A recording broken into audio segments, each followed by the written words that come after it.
never bother.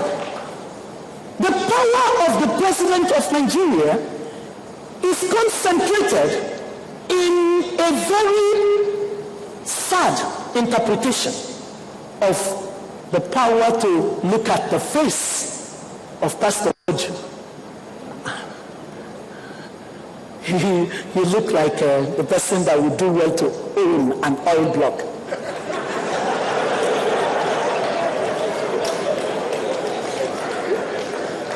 You would think that because that had now been challenged, because through the Nigeria Extractive Industry Transparency Initiative, how many of you hear about Meiti?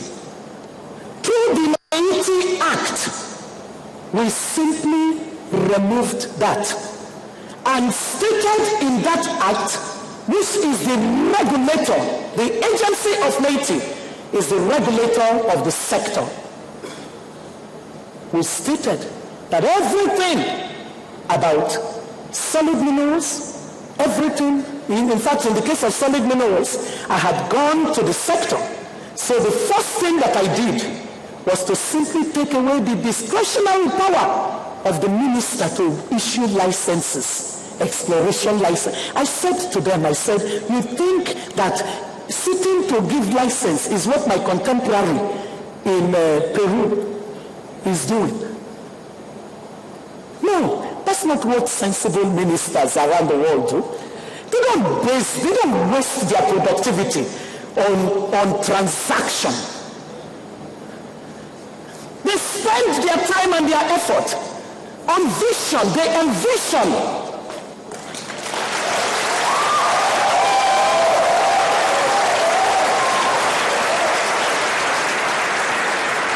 Then they strategize. And then they think about the kinds of policies and institutions that will deliver the right sets of results. Transactions is such a mundane activity that anyone with any iota of dignity will not bother themselves with. So I go to the sector, and every day I looked at, the first 2 days, I looked at the CCTV, and I saw this room where there were so many people, just a lot of energy was in that room. And I was wondering, what do these people do in this place? So by the second day, I asked my secretary, I said, where is this room? And who are these people? And she said, they are waiting for the minister. I said, minister, as in me? And she said, yes. So I said, so what are they waiting for? They are waiting for their exploration and mining license. I felt so sad. Because I said, so that's what this office is reduced to. To wait for people to come and talk about mining and exploration license. That's not the way the world functions. Knowledge is at its cheapest ever. The world has never seen knowledge so cheap in its history. You only don't know simply because you have chosen not to know.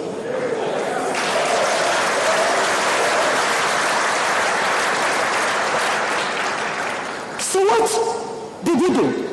We sought the best knowledge for how I could free myself to be a minister that would envision, strategize, and enunciate policy and implement policy. And what did we do? We simply decided we were going to do a new legislation for the mineral sector. And I removed the power of the minister to award mining licenses. I took it away from the minister. And what did we do? Instead, we replaced it with what the world calls a mining cadastral. A mining cadastral is a technology-driven system of first come, first served. Use it or lose it. You don't have to talk to anybody. You simply go to the portal and you register, it will immediately capture what second of the day you registered an interest in a location based on data. Because we had done, one of the things we did in that reform was that we did an airborne geophysical coverage of the entire nation. And so we had the data points available through the NGSA, Nigeria Geological Survey Agency. A gentleman, a great professional, Dr. Shio Malomo, who had been the head of geological survey at the Commonwealth, was glad to come home to serve his fatherland. And he became the great arrow head of the reform in terms of data availability. So once you had your data and you marked a particular place that you thought there was possibility for exploration, you didn't need to come wait in the office of the minister. She had no time to talk with you.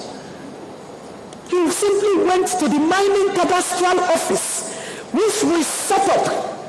And what did we do with that one?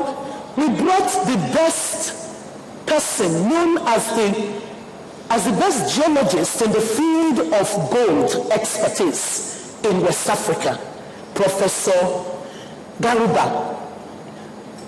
We brought him. He was the head of the geology department at the Ahmadu Bello University.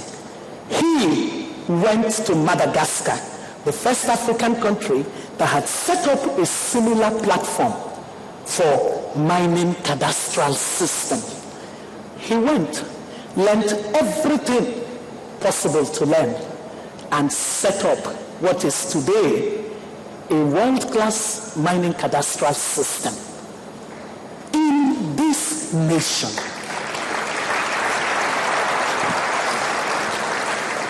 You don't do it simply because you choose not to do it. So when I looked at the PIB and I saw Simon Kolawole, the journalist, I saw, where do you people go when you see things like that?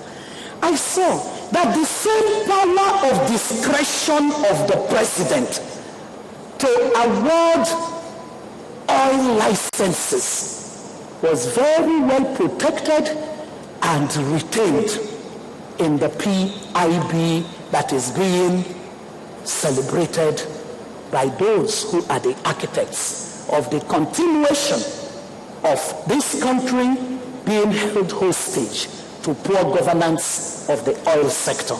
How can that be? How can that be?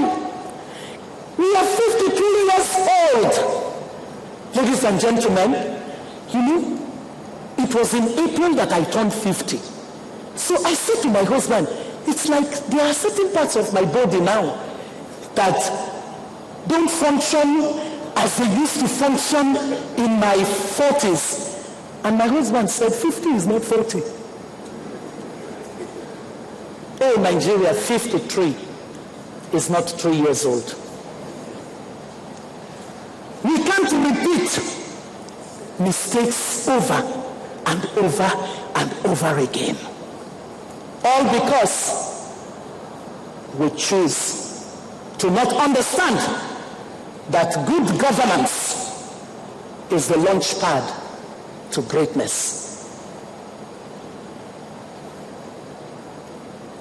You know, ladies and gentlemen, all that we need to do is to simply respect some of the institutions that we already have.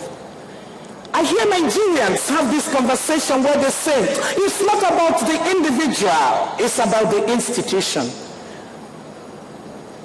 It is neither nor. It is not a zero-sum game. You need competent individuals with character and with capacity to become the architects of the right kinds of institutional mechanisms. And when you create those agencies, they don't become institutions. You are a product of development study, Simon. You know that institution